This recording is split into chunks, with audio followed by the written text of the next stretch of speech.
নগরীর আলো আমাকে টানে না, টানে না ব্যস্ত সড়ক, ইটের দেয়াল, কোলাহলে গুম হয়ে যাওয়া মানুষের মুখ।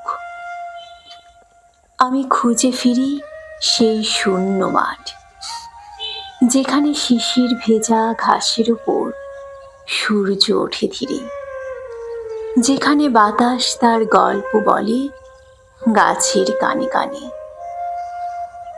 যেখানে সন্ধ্যার পর ব্যস্ততা থামে, শুধু নদীর ঢেউগুলো বয়ে চলে দৃষ্টির অগোচরে।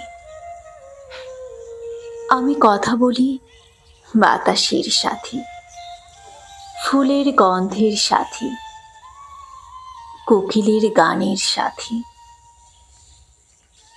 আমি জানি ইটের শহর আমাকে ডাকবে, কাছে টানতে চাইবে কৃত্রিম আলোর জগৎ,